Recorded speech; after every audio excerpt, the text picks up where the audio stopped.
Welcome to No Dunks, presented by FanDuel. We've got a fun one today. It's always fun in here. I'm Tas Mellis, here in the Classic Factory. With me, it's the man in the middle, Trey Kirby. Hey-o. Hey-yo. And the man making the magic happen every single day. It's JD. Hello. What's up, JD? We'll get to everything that happened in the NBA on Monday night later. But now, we've got a special guest. We've got the Nuggets, Spencer Jones, joining us. Spencer, what's going on? What's good, guys? Thanks for having me on. No, thank you for coming on. You're in Phoenix, correct? Yep. Just got in yesterday afternoon. And it's just past 7 a.m. and you're jumping on with us. I like to get up early either way, so it's it's part of my schedule. All right. Rise and grind. Yeah, we appreciate that. Well, I want to start by saying congrats on the contract. I know it's been a month since you signed the full-on NBA deal, but that is a big deal. And just to give some background, because I know not everybody knows how NBA contracts work. You came out undrafted in 2024. Yeah, signed a two-way deal with the Denver Nuggets last season. Then coming into the season, you signed another two-way deal. And then February, they said, "Now we want you up here. Forget this G League trip back and forth." Oh, yeah. You signed the deal in February. So what are some of the ups and downs of having gone through that G League experience now up till this point of your career? Yeah, no, the two-way life's definitely, a lot to learn from. Obviously you're typically bouncing up back and forth. I know last year what I counted, I went up 9, 10 different times, just bouncing back. A lot of times it's really just to, fill the end of the bench, make sure they have enough guys. A lot of times it doesn't really mean a lot in terms of how I'm playing and everything. And so it's balancing that. Also, balancing, you don't know when you're going to get your time with the Nuggets. You have to play a little bit differently. Obviously you're kind of the man when you're down in the G League and everything like that with the ball in your hands. You come up play with the Nuggets. Obviously, you're not taking the ball from Yoke's hands and trying to fit it in there. And so it's balancing that as well. And then, obviously the contract itself is the two-way one's not guaranteed. So you're, maybe have that little worry in the back of mind. You might get cut at any moment. Not a lot of the two ways, often stick around the whole year, and that's something to deal with. And so, it was a lot of adversity, but grew a lot from it and learned a lot from it. How did you celebrate when you signed the guaranteed deal? I celebrated by playing the next game. There we go. It was like the day before our first game after All-Star break. So, it was I think we officially signed it later in the night before the game, and then celebrate a little bit, call my parents and stuff, and then had to play I think the Clippers in LA the next day. And so that's kind of the NBA life, man.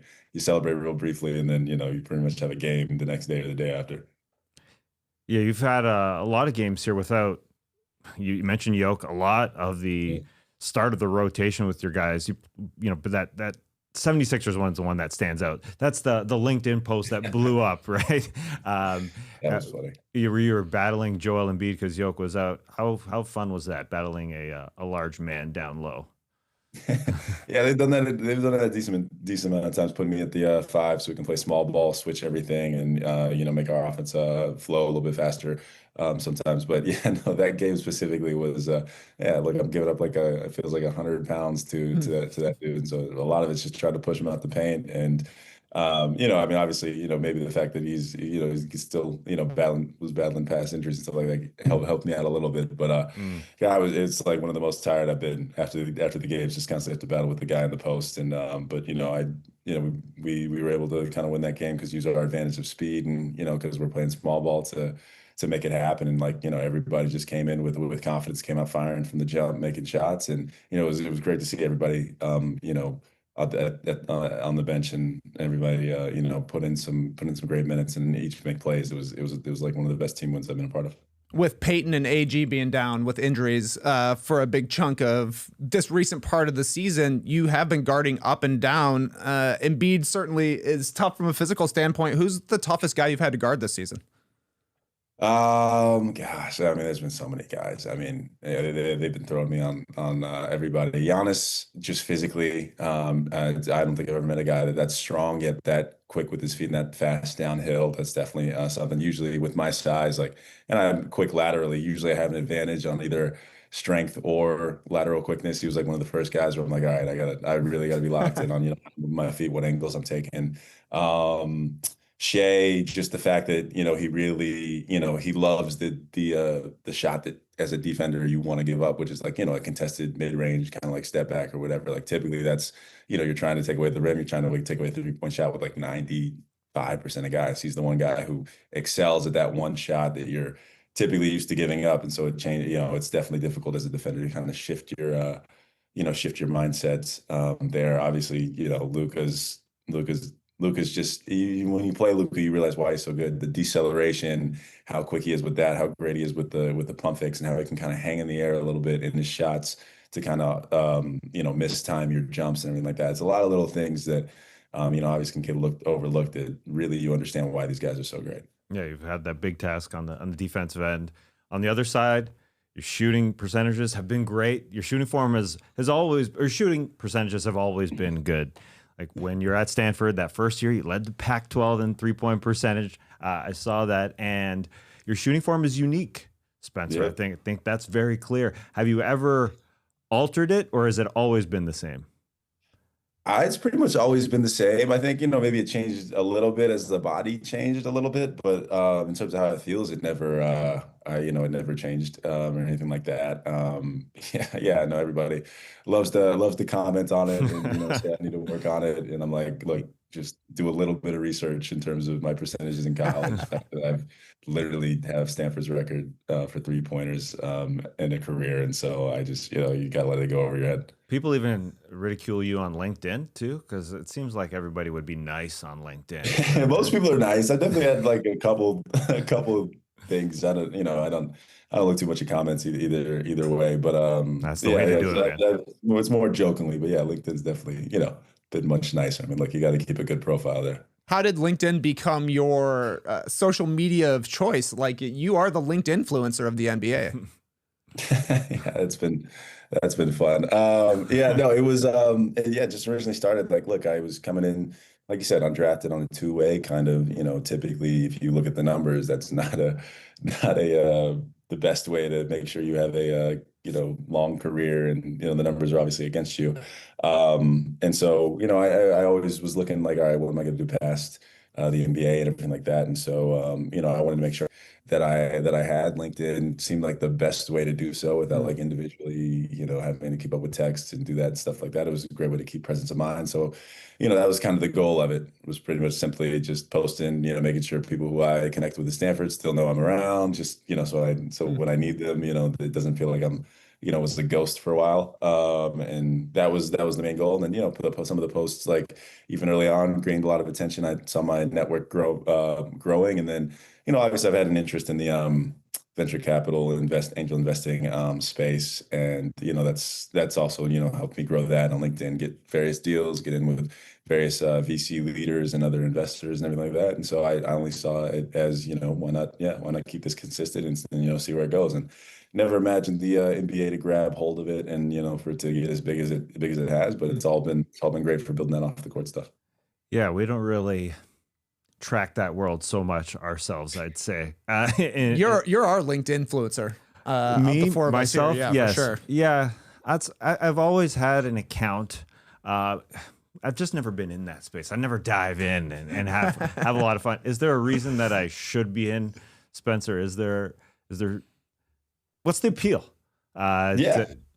Look, I think the appeal is like it's got one of the most organic reaches of any platform. Like you could have whatever low following account and have a post blow up and immediately, get several more followers versus like TikTok and Instagram, their algorithms typically set to where like you're almost capped with certain stuff. So it's a lot more organic.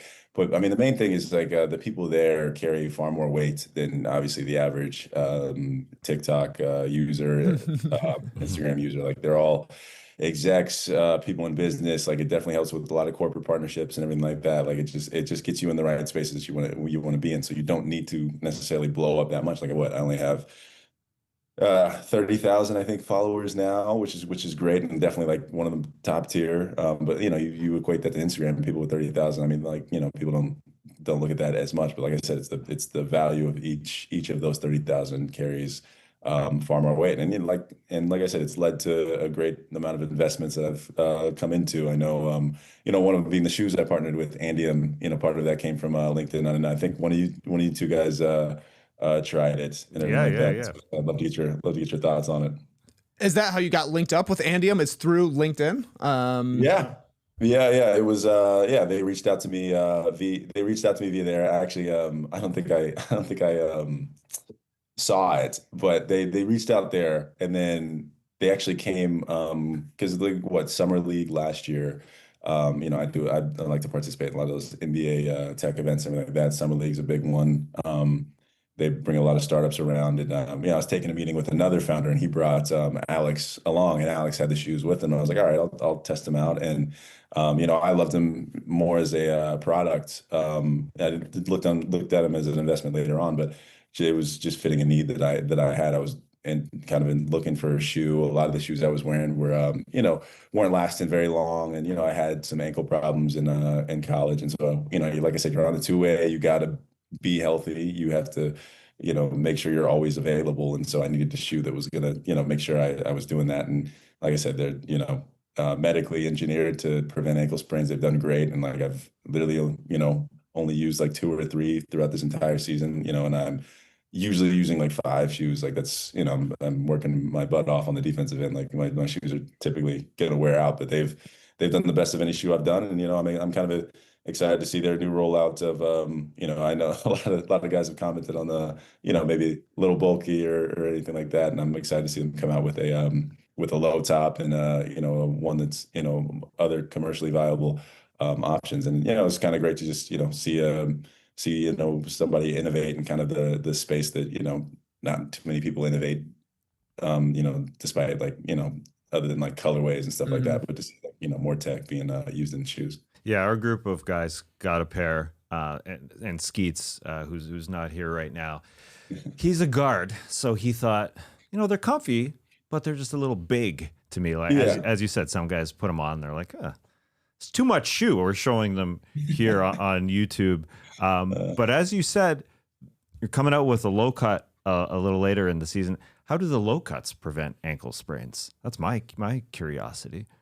Yeah, so it's the same technology. You see that like rubber at the end. Obviously, they aren't as great as the high tops. I mean, the high tops are obviously the best because how ankles work with the high tops at best. But right, the low tops are still better than any other low top option you can get because a lot of it's that rubber on the bottom, one for more traction, and two the way they fit it on that kind of outside of the top upper half of the shoe is where you typically will roll it over, typically on most ankle sprains, outside ankle sprains. And so you still have that with it. And then obviously you have, I don't believe they'll have straps, but they'll have a mechanism to tighten it specifically even around where the upper part of the shoe is to still keep that secure. And so, like I said, the best options for if you really have bad ankles is always the high tops, but the low tops is your next best option past any other shoe. And so, like I said, it's still the best option on the market. Yeah, and it's light and comfortable. I said Skeets,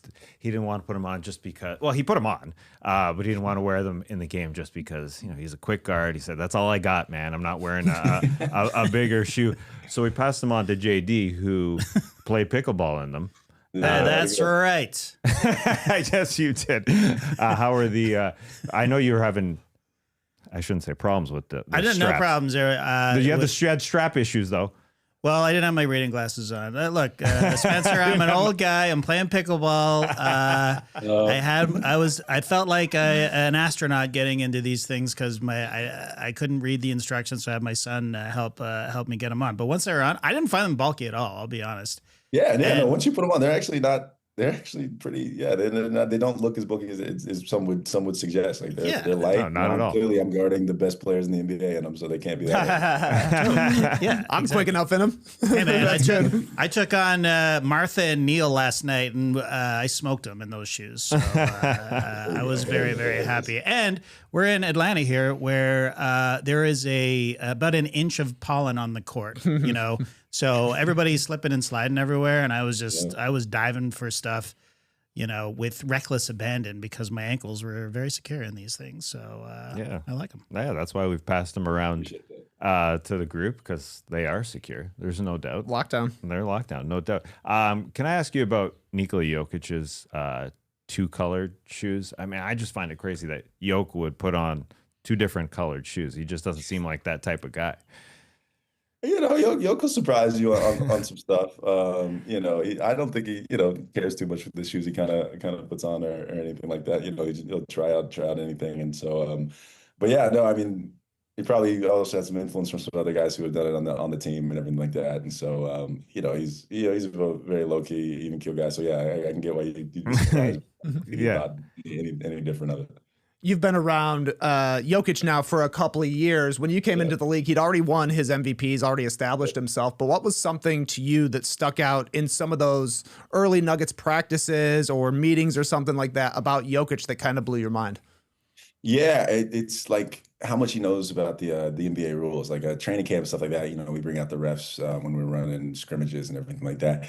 It's both training camps, like especially this one, we were waiting for him on the bus because he's talking to the refs for like it had to be at least an hour and a half, just about all the new rule changes, little things, and everything like that. Like, and then it comes out obviously because he makes those smart plays where like as fans you're like, what the hell is this guy doing after the whistle or whatever? And it's like sometimes he's stalling a little bit for us to get a little bit extra time, or trying to get a delay game on the other team. And so like he knows the rule book like inside and out. And it's kind of like that thing Kobe did as well. And so, kind of what makes the greats great. Like they know the game inside and out and everything like that. And so like, all the stuff that people say like, he doesn't like basketball or anything like that. It's obviously untrue. I mean, if you see the guy work and everything like that, but that was something that really stood out to me. Like that, like I said, they were waiting on the bus for him to get out. And he was just talking the rest of years off.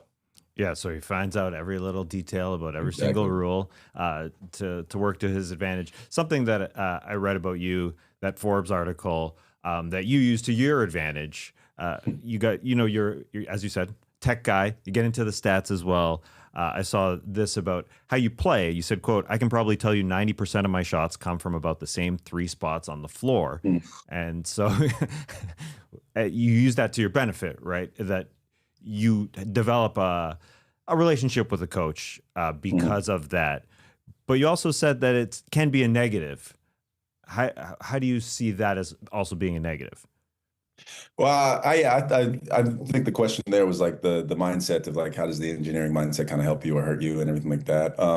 Yeah, like I mean it helps because like like I said, I'll look at it kind of like almost like an equation and say like, look, this is where a lot of my shots are coming from. How do I tailor this to maximize efficiency and stuff like that? And like I feel like my numbers have kind of reflected that a little bit percentage wise, except for the free throw line. Got to work on that. But outside of that, like where it hurts is like. Yeah, you like as a role player, you don't want to get too locked in on percentages and everything like that. And also like, a lot of the game is also still creativity. I mean, like if you look at Jokic and obviously, some of those shots cannot be planned, but he's, still able to make it work and everything like that. And so like it's maintaining that like that free flowing creativity while also like knowing like where your bread and butter is, where you fit inside this offense, especially as a role player. But then, as a young guy, you want to grow, you want to maximize your confidence and everything like that. And so it's two battling kind of personas there that you kind of have to work with.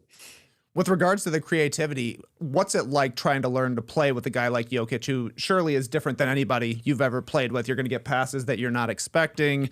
Cuts are different. Jamal Murray, also a really creative player. How do you try and fit into a system like that where it just feels like anything could happen at any moment? Yeah, you try to learn the patterns of kind of spacing, like where they drive, where you want to be, and then with Jokic, where he expects you to be. Because like like I said, it's all kind of like a puzzle and stuff like that. Like yes, he does spontaneous stuff, but like the way our offense is run, like might look like we're kind of running plays sometimes at times, and it just feels like we're getting the ball to Jokic. It's like no, we're getting the ball to Jokic at the specific spot. We expect the other four guys to be in these positions to maximize spacing, and then. From then on, it's once you're in that right position, it's like, all right, what is the defense going to do? Are they going to double Jokic? Where are they going to double Jokic from? Is it going to be from the top or the bottom? And then, based on that, it's like, all right, how do we cut? How do we move the ball after that first pass? Where do you expect it to be there? And like once you kind of learn those like patterns, everything like that, that's where like playing with Jokic is the best thing because you'll get wide open threes, easy layups at the rim, stuff like that. And so just being where you kind of expect them, where he expects you to be and just reading the defense through these kind of like patterns of movement that we've kind of established as an offense. Spencer, we were ready to ask you the same question, but people in our stream team watching on YouTube are asking it. So I got to ask you, I'm sure you're aware of the Yankees prospect that has the same name as you, Spencer Jones. My friends have made me aware, yes. Yeah, when they try to Google me, he shows up first. I wonder if that's still the case. Yeah, I think it is the case. Check it out yesterday. Depends on your algorithm. I get all basketball. Is he on LinkedIn? I guess not. That's Spencer. Too early. I saw this. We looked at the size of that Spencer Jones. He could compare to a Joel Embiid. I mean, not that big. You can compare to NBA Spencer Jones, is what it sounds like. I think we're the same. I think we're the same height and around the same weight too. A little bit. I think when I checked, it was kind of funny. A lot of stats. I want to take advantage of this opportunity here. You know, having your engineering background at Stanford, being on LinkedIn, you know where to invest. I'm just gonna ask you, where should I invest? Where should I invest on? Simple question. Oh man, this is a great time to do all the PR for the places I'm invested in, Andiem and stuff like that. But now, I'll tell you where I've been doing a decent amount of research in and stuff like that. Is one is the neurotech space. I mean, a lot of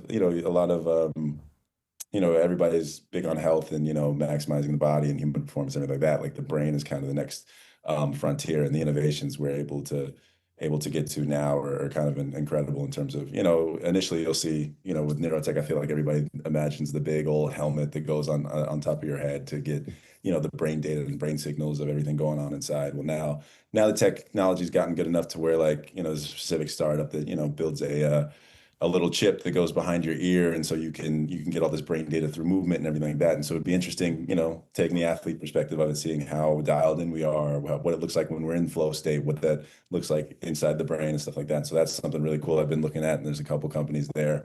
And then obviously AI is huge, but it's interesting seeing where AI is kind of going in terms of digital athletes itself, in terms of, I know Moses Moody did one where he had a AI configuration of himself, basically a digital asset of himself, and used it in a foundation with kids to where they could talk to him, through obviously it was a digital version of him, but it felt like it was talking to him. And I was really impressed talking to it. It had his mannerisms, had everything like that. And so the use of that would be great. And I think, if any of these companies can figure out how to, because the biggest issue with a lot of this AI stuff in sports is it's pretty much the governance of it, and the data privacy and everything like that. With all right, we have all this information, the athletes, how are we going to structure monetization, governance, and all that data privacy stuff in a way that's both beneficial for both the athlete and the league or team or whatever. And so if there's ever somebody who can streamline kind of that process, make it easy,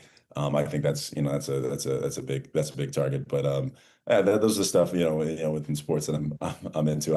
It's like I said, I don't know if I have to say not a professional investment advisor, or that they usually tell you. But those are kind of the things I'm looking at. All right, I appreciate it. One question we're getting from the stream team: who do you think's winning in March Madness? We've gone through the first weekend. We've seen who's looking like the best teams. It's certainly Michigan, as far as I can tell. But who do you think is going to take it home this year?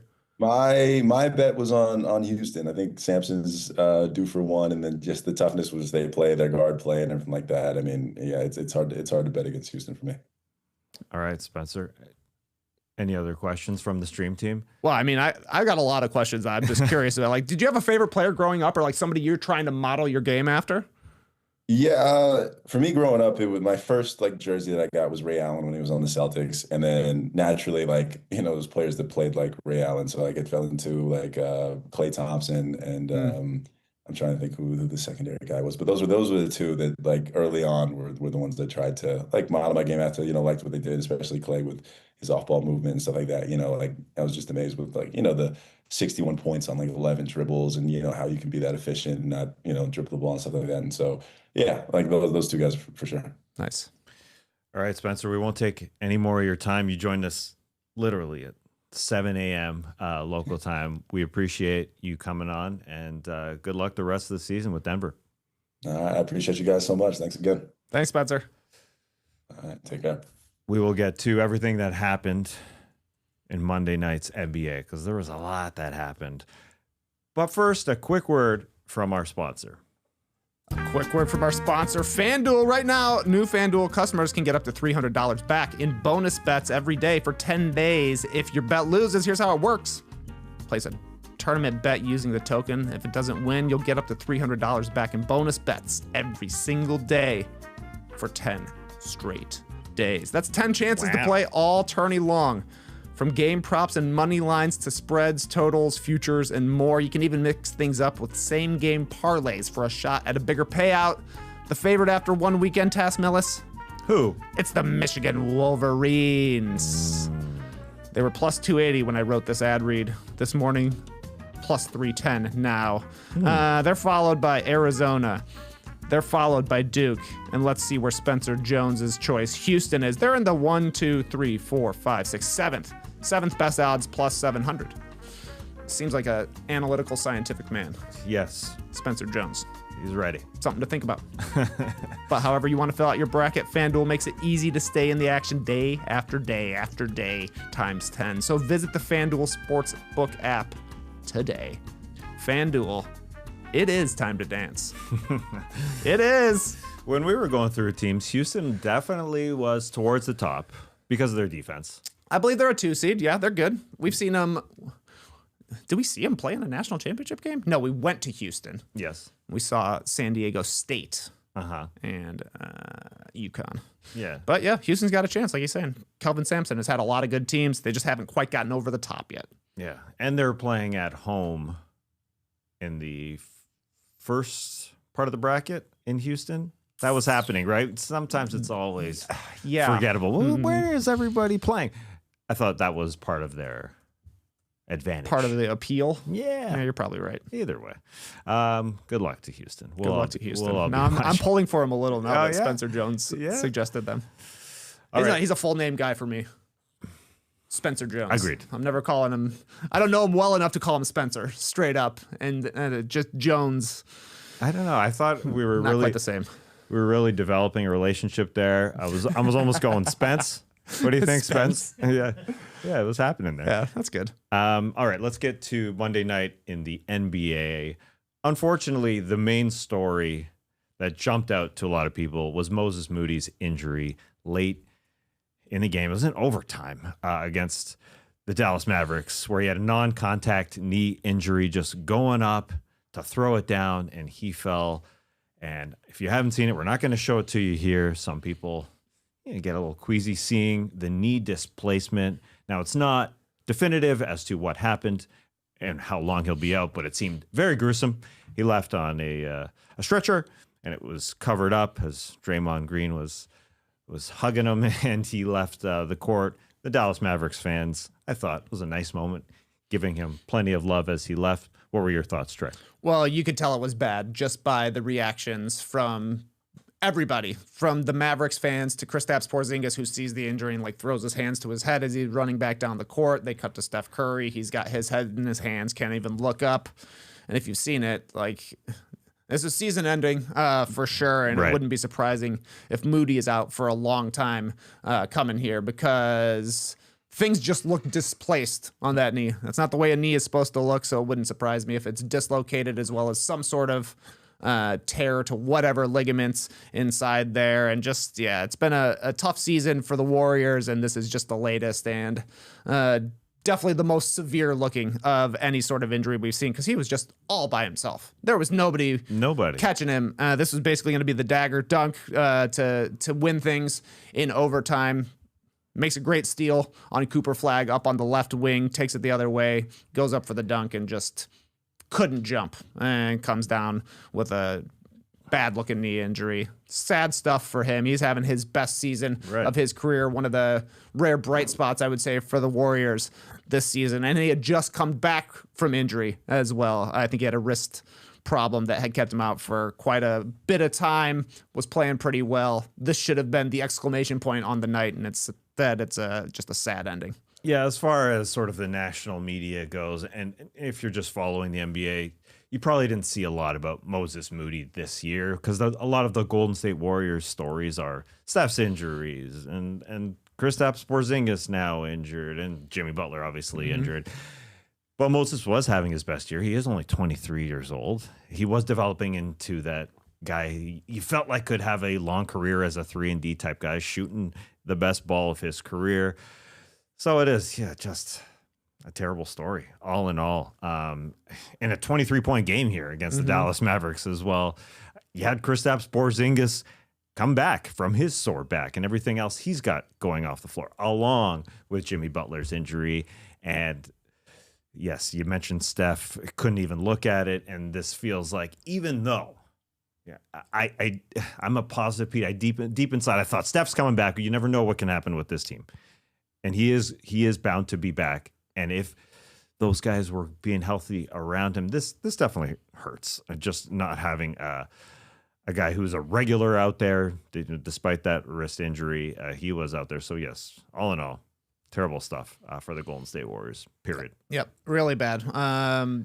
They have a tough task ahead of them, regardless of getting out of the play-in tournament, because they've kind of resigned themselves to be in there, and that's where they're going to be. I mean, we've talked about the Phoenix Suns being stuck in 7th for months at a time. It's just even more impossible for the Warriors to move up, so they would need everybody to even make a run at the actual playoffs. And yeah, I don't know if we'll see Curry. There's 10 games left this season, and it doesn't seem to be very optimistic with regards to him actually coming back. Well, I mean, we'll see. Yeah. They're just running out of time, and it's looking pretty futile, I think, for Golden State. Yeah. Yeah. Again, maybe I'm a positive Pete, and I see that guy running on the floor, and I think they can play with anybody, even though, where they are right now in an optimal situation. I mean, you're getting the Thunder or the Spurs, no matter what.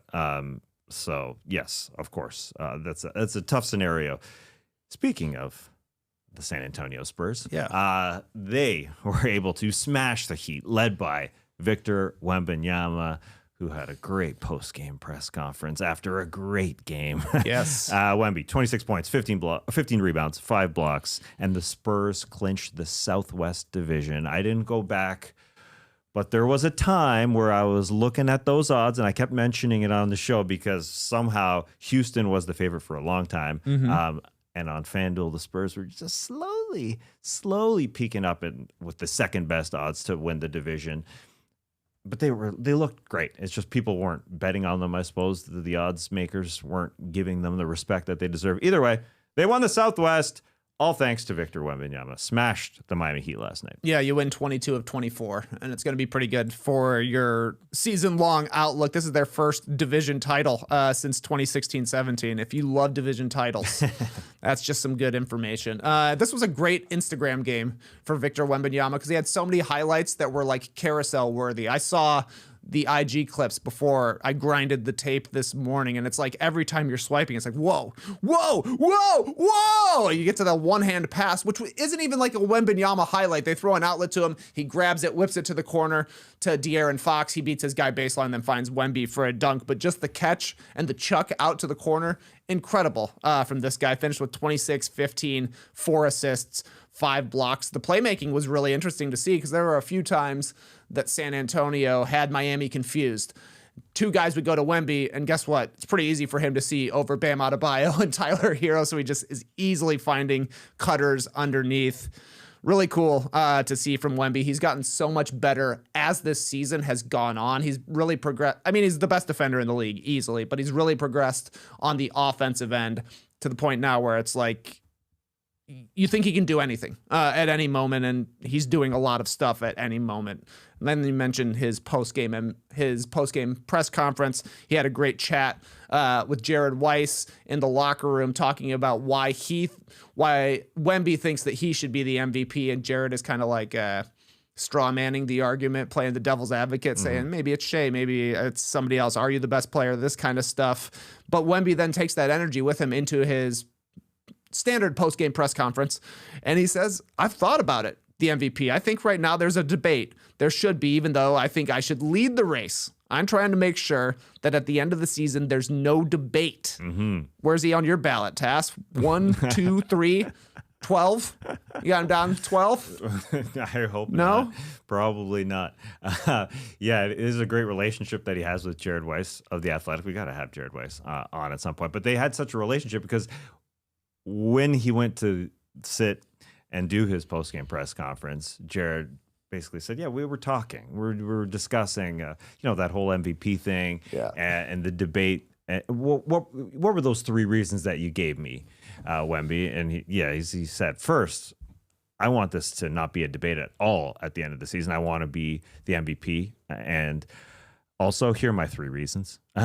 First, I think defense is 50% of the game. I think I'm the most important defender out there. The most impactful defender was the word he used. Second, we almost swept OKC this season, so he knows it directly. That's right. Who he's going for in Shai Gilgeous-Alexander. And third, offense impact is not just points.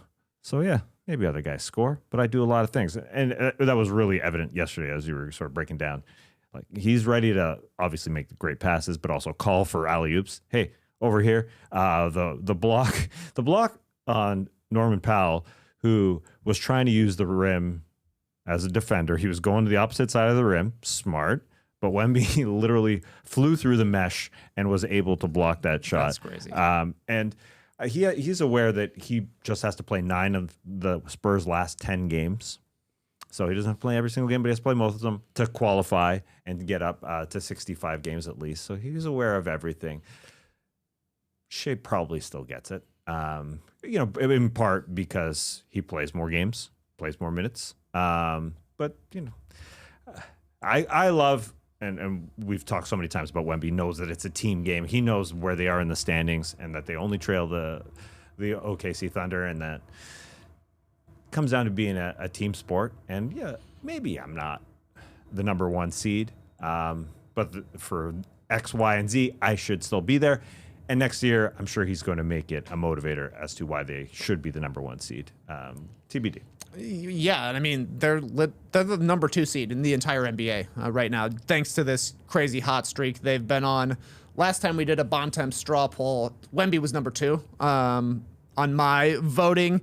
I probably would keep him there. I mean, Shai is putting up 32 a game, shooting 55%, and has hit a lot of big shots as well for a Thunder team that we've talked about has been banged up for the entire year. So he does, like the Thunder are a better built team than the Spurs are right now, since the Thunder are a little further ahead, way further ahead in where they want to be as defending NBA champions, as favorites going into the playoffs right now. So I think Shai's still the man for MVP, but Wemby will be the favorite heading into next season. And I think we'll get a decently close vote, especially considering the Spurs, they've got the most outside of outside chances of getting the number 1 overall seed this year. They're 3 games back with 10 games left to play.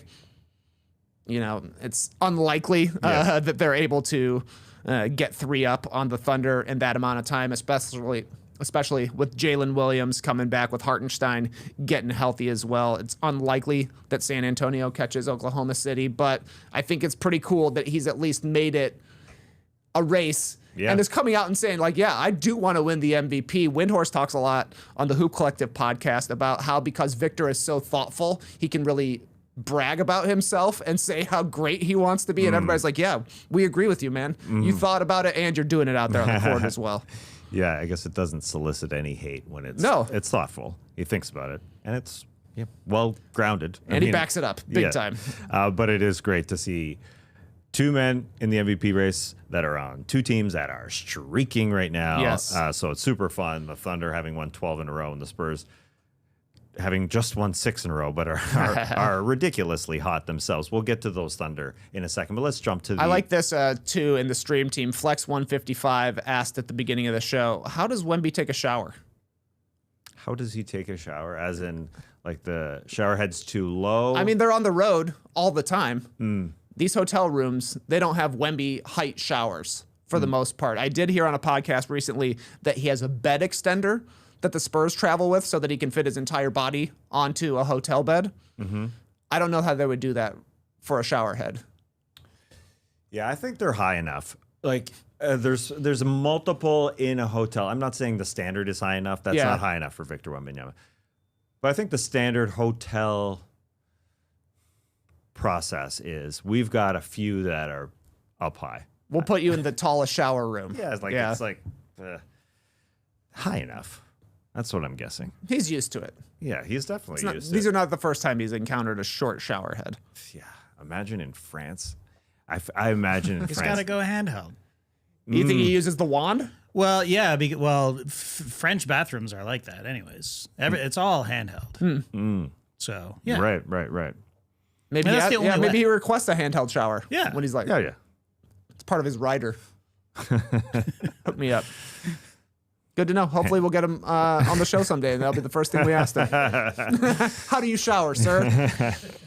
Let's jump to the number 1 seed in the Eastern Conference. That got a good win without their guy who has fallen down in the MVP race discussion. Cade Cunningham is injured right now, as we know, with the mild lung collapse, as Shams Charania put it. It should be hopefully short term. The guy filling in, Daniss Jenkins, had his career high 30 points to knock down the Los Angeles Lakers and snap their 9-game win streak. Daniss Jenkins. Who would have thunk it? Guy, we've discussed, we talked with Spencer Jones today. It's fitting. Daniss Jenkins, same scenario. 2024 undrafted, 2 two-way contracts, and now a legit full-time NBA contract this season. I can't believe we're talking this much about Daniss Jenkins, how good he's been this season. Yeah, he's been one of the best stories of the season. Early on, it felt like maybe just a flash in the pan. An unknown guy can come in, and NBA players are so good. Even the guys that are undrafted two-way contract guys can score 20 in a game. That can happen a couple of times. But for Jenkins to actually have longevity, work his way to getting a full contract, and then, we called the game that he played in January of 2025. 14 months later, the guy's a millionaire. He's putting up a 30-point game and hitting like a Shai Gilgeous-Alexander style, basically game winner against the Lakers. He gets into Reeves's body, gives him a little chuck with the forearm, baseline fall away. That's a Shai shot right there. Went in. The guy's from Dallas. He's 24 years old. Surely he was a Luka Doncic fan at one point in his career, and now he's going shot for shot with him in the clutch and coming out on top. Pretty sweet. Yeah, and watching that team, we all say, who is going to help out Cade Cunningham in a playoff series? It could easily be Daniss Jenkins. I know we have recency bias, and maybe some people look at this and say, no, is he going to be able to do that in a playoff scenario? I think he can. I think if you look at last year's playoffs, when they went 6 games with the New York Knicks in a really, really close series, Dennis Schroeder was their second best player. He was their ball handler at the end of games. And a guy like Daniss Jenkins can play alongside Cade just like Dennis Schroeder did. He's not too small, even though he looks small. You're playing with a 6'6" guy in Cade Cunningham, so I think that can work out for them. It all depends, but at an end of game scenario, he may play over Duncan Robinson or Asar Thompson. Probably not Asar. It's definitely Cade, Jalen Duren out there, and it's probably Tobias Harris. But you could squeeze in Daniss Jenkins to play beside Cade because he can create for himself. He can get to that baseline, as I said. He's just so quick, whether it's a pick up top, but as a secondary ball handler like Dennis Schroeder was, you could see situations like this where he gets the ball and makes shots. 3 fourth quarter makes for him to get up to 30 points and then finish with that last one with Austin Reeves there on the baseline. I mean, there were some fun plays where the play kind of just exploded and he was able just to take it from way beyond 3-point line to the rim. So it was just a fun game all in all. There was a reason that line was so teeny tiny, I thought. Looking back, right? The Lakers were trying to flip the switch, and I think they kind of did. They were down like 16 at half, basically got it all back in the third quarter, and it was a shot-for-shot game in the fourth. Luka had 2 shots in the final 30 seconds for the Lakers. I didn't think either of them were all that great. The best play the Lakers ran in the final minute was the bucket that Austin Reeves got, where he kind of like faked the handoff to Luka, went straight to the hoop and scored immediately. That was before Jenkins hit his little baseline jumper. But Luka was ISO'd on Kevin Huerter, ended up taking a weird fadeaway, and then that was a worse shot to me than the one on Duren in the last couple of seconds where they just were trying to get up a shot to tie the game, being down 3, and he just had to chuck up a fadeaway. We've seen JJ dial up some great end of game plays in the past couple of weeks while the Lakers have been on this streak. And it wasn't either of those, though, unfortunately, last night. So I thought maybe the Lakers overlooked a Cade-less Pistons team. Yeah, baby. Being on a roll. You see they don't have their best player. We should be able to go out there and give one half of effort and beat these guys. But Daniss Jenkins said not tonight. Not tonight. Daniss Jenkins. Such a fun name to say. Yeah, baby. That fourth quarter, I always wonder who is going to help Cade, and I always believe it's got to come from this guy or this guy or this guy. It's got to sort of be done by committee, in all honesty. But that fourth quarter, to see Jenkins go off, to see Tobias Harris be relied on to make a couple key buckets, Kevin Huerter threw one in there, and the Jalen Duren, School, and Jackson Hayes on that one play with the spin was beautiful stuff. But it kind of has to be done by committee. We'll see. Hopefully Cade comes back to lead that team. Moving on. We got a couple more games to talk about. Let's stay in the Eastern Conference for that Pacers Magic game. It was a wild one, I thought. Yes. Siakam, 37 points and a game-sealing block on Paolo Banchero to end it, who had 39 himself. It went down to the wire. Just an interesting couple of teams there on both sides. Well, like I said, the Pacers are going to get to 20 straight losses. Literally said that on yesterday's show. But in the second quarter, Pascal Siakam banked in a three-pointer, and it wasn't even a clean bank where it glass swish. This was glass, rim, finally drops in. The Magic announcers say, uh-oh, is it going to be that kind of night? It was that kind of night for the Pacers. 37 for Siakam, 16 of 35 three-point shooting for Indiana. And the offense, I thought, was coming pretty easily for the Pacers. It was either a Siakam post-up, whether at the high post or down in the low post. He was getting into his bag the way he likes to do. Or it was a transition bucket, or a ton of drive and kick three-pointers. The hard dog, Andrew Nembhard, 14 assists, had a big step-back three with a minute and a half left, and the Magic were rallying. The hard dog. The hard dog. Hey, man. Is that his new name? We haven't talked about him at all. But he came up as a potential Nard dog yesterday. We said, no, he's the hard dog. And then he played a great game. If the name is going to stick, we got to use it. Yeah, got to use it. We talked about him a lot at the beginning of the year as a potential most improved player. Missed some time this year. The Pacers obviously have not had a good season. Hasn't come up on the show hardly at all. But he played well last night. Siakam played well last night. And I'm watching this game and I'm thinking, Pascal Siakam was an all-star this year. Yeah. They've got 16 wins. Mm-hmm. That's got to be the fewest wins for an all-star. That was pretty weird. But he deserved it. You can see he's a great player, and he was great last night. Yeah, their story is amazing to me, and that Pascal Siakam is playing all the time. A lot of their guys playing all the time after going to the NBA Finals, and they stink. They're just so bad, having lost 16 going into this game. It's just such a wild season for them.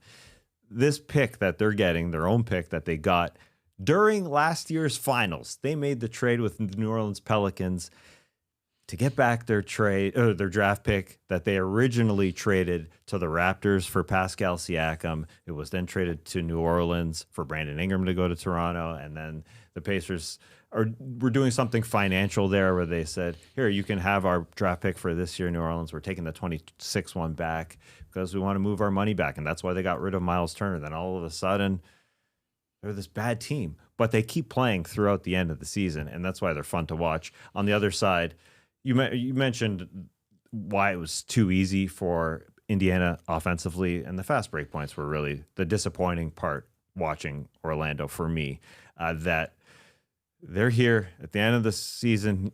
They're fighting for position, and to allow runs off of makes was wrong. The Pacers are so good at that. It flashed me back to last year and watching them a lot in the playoffs. When they needed to make something happen, they'll run on makes. No problem. And they beat them 26-14 fast breaks in this game, and then the points off turnovers. It was a real up and down game. It started down for the Magic, and then they came back. But I don't know, the Paolo Banchero 39, he was awesome. But at the same time, their offense just kind of stalled with him, and the ball, it just wasn't moving fast enough. So their end of the season here is really fun. I know one of our stream teamers here said, maybe we're in a scenario where we're going to get what happened to Michael Malone with the Denver Nuggets last year, or Taylor Jenkins with Memphis last year, where we have a late season firing of Jamal Mosley. I think he kind of gets away with it because they've got Franz coming back, and you probably don't want a new coach getting thrown into a job where you also have to integrate your top player or top 1A type of guy. But TBD, it is an interesting one where we debated last week, I should say, the coaches on the hot seat, and Jamal Mosley definitely one of them. Just a disappointing game. Yeah, we did our coaches on the hot seat draft on Friday, and I think you took Mosley first. Yeah. Right? And at the time I was like, yeah, I agree with you that he's a hot seat guy, but he shouldn't be first. But that was because the Magic had gone on a 7-game win streak, and they followed it up by losing 5 straight. The inconsistency has been a hallmark of the Magic the entire season, and I'm totally with you. They got caught playing a Pacers-style game last night, and that's not the style that they need to be playing. They forced hardly any turnovers. Like you're saying, it was run out after run out for Indiana. And I even think when Paolo got the ball on that last play they ran, like, he was wide open. He could have turned an attack that looked like he was caught trying to run the play, for lack of a better word. Like, he catches the ball, he turns, he looks, he's trying to get Bane on a cut straight down the hoop, but like, there was nobody near him. He gave Siakam a chance to recover, get a body into him, and then there was help inside from Jay Huff at the rim. So that just looked like an out-of-sorts game for the Magic. I tend to side on the side of there won't be a firing the last 2 weeks of the season because it rarely happens, but it happened twice last year, so anything is on the table. I think this is a big playoffs for Orlando to see how the pieces fit and what sort of performance they can get, and if they can even get out of the play-in tournament. Yeah, it is an odd one. Watching a guy who scored 39 points last night in Paolo Banchero, I didn't do the math to see how long that ball sticks in his hands, but I just think at the beginning he definitely he checks out everything, and he takes his time to do that. But I think sometimes that this Magic don't benefit from that, to just induce a little bit more movement. Either way, he is fantastic. They've got to figure out some consistency. There's no doubt. They didn't have Jalen Suggs last night, but I thought Javon Carter was very good for most of the night. But either way, an interesting story there. Let's go. Javon Carter had 2 points, Tass. Yeah, I know. And 0 assists. He went 1 for 5. Yeah, I know. What part of the night was he good? Right away. He's a better. I just like Jalen. I know Jalen Suggs. He's missed. There's no doubt. But, big time. Yes. But Javon Carter is way better than anything they had with Tyus Jones this year. So he didn't have a great night. Stats aside. Numbers aside, he was a -17 last night. Not so good, but it's still. I think the excuse of earlier in the season when Jalen Suggs doesn't play, you say, "Oh, this team just doesn't have anything." I think that's gone. To have at least Javon Carter know how to run the offense, but overall, like when Tyus Jones was there, we just expect some good shots, like something. He got nothing. I would say Jalen Suggs is better. Javon Carter is better at doing nothing than Tyus Jones is better than Tyus Jones at doing nothing. Better nothing guy. Jalen Suggs. I keep on saying Jalen Suggs. Javon Carter or Tyus Jones. It's got to be Javon. Somebody's got to have an opinion. All right, let's move on to OKC. Jalen Williams returned. Hadn't played a game since February 9th. A month and a half off for J-Dub. 18.6 assists. OKC winning their 12th straight, taking care of Philly. What'd you think of Jalen Williams? I thought he looked like Jalen Williams. Yeah, he did. Like, he was driving, he was cutting, he had a lot of tough finishes through contact, he was playmaking. I think he was maybe 2 for 5 on jumpers, which is, not the greatest percentage, but at least he was taking them confidently. I also thought maybe he looked a little skinnier than he has. I think of him as a thick, burly guy, and he looked pretty trim to me, but maybe it was just because I haven't seen him on the court for a while, and he's usually wearing some big, baggy pants. But I thought a pretty solid debut for Williams. 18 points on 8 of 14 shooting, and like I said, he was in the lane, he was looking quick, he was running the court. He was just doing the things you expect from Jalen Williams. Yeah, he was really solid. Hamstring looking good. We were worried earlier this season. He hurt the right wrist, and maybe his shooting wouldn't come around. Look, he hasn't had incredible percentages this season.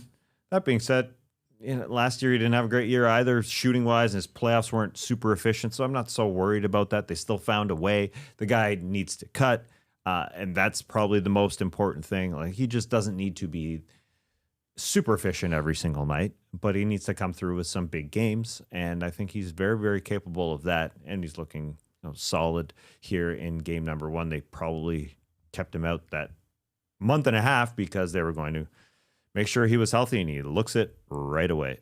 Any other games in the NBA that you wanted to talk about? Because it was a 10-game night, and we plowed through 5 real quick. Yeah, it was a big slate after a light slate over the weekend with the NCAA tournament going. Bulls Rockets was a hilarious game. My guy Big Shot Buzelis came through in Matas March, 23 points. Josh Giddey hit a 3-pointer, then he found Buzelis for a 3-pointer, and then the game ender, in my view, a nice take on Reed Shepherd where Matas Buzelis big boyed him, got to a lefty layup. That was pretty cool. That was cool. Speaking of lefty, the Nickeil Alexander Walker dunk with his lefty against the Grizzlies, he impressed himself. I mean, he immediately got the camera right in front of him, and he was wondering, did I just do that? I mean, that has to be the dunk of his career, I imagine. Oh, yes. I mean, not being able to recall them all permanently right away. Yeah, that was awesome. That was so good. They smashed. They hit 25 threes against the zombie Grizzlies. That ties their franchise high, 146 points. Wow. Yeah, big win against the Grizzlies. Who is number 77 on the Grizzlies? Because that was the guy that hustled back. Dejan Giroux. That guy works hard to get dunked on by Nickeil Alexander Walker. And I felt like Walker kind of slowed up to maybe give him a chance and to make the dunk look better. That was pretty sweet. Yeah, I had to look that one up too. Like, who is 77? Was that I thought at first it was a Javon Small being a little guy. But how tall was number 77 out there? Because he looked not quite tall enough on that one. Not quite tall enough. No. Dejan Giroux, 6'5". Giroux, the mustard man himself. Oh, he went to school at Houston. Maybe it's Houston's time to get dunked on this weekend. Bad connection. Maybe. Anyway, let's move on to the... hold on. A couple of loves here. Markelle Fultz, he's on the Raptors. He's on the Raptors, baby. Yep. 10-day. Undefeated in the Markelle Fultz era. I saw Skeets tweeted, and I'm sure Skeets was happy to see Ace Bailey going for 37 points last night in a loss for the Jazz. Hit 7 threes and had a cool celebration. They're all doing the 3 fingers also across his head with an X. I don't know what it means, but I like to see the innovation. yeah, we discussed that yesterday. I don't know. It's simple. They like him. It just looks good. They like that dude.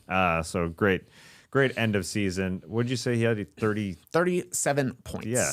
I mean, he is cooking here. Yeah. Doing well, shooting it from 3. That's a lot of points. All right, moving on. Any others? No. Okay. None others. Let's get to a bull boy of the night, the stat line of the night.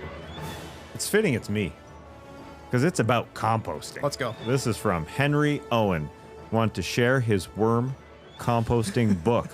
Yeah. Listen to this quote. There are levels to composting, just like recycling, and worm composting, known as vermi composting, is the top. So Henry's wrote a book about how to start a worm bin. I can't wait to read that, Henry. You thinking about getting into worm composting, huh? Yeah, when you say worm composting, does that mean indoor? Because that's immediately what I think of when it comes to worm composting. I think it is. You would bring the worms inside. Yeah. You could. Yeah. I mean, I haven't read the book yet. I haven't read it yet either.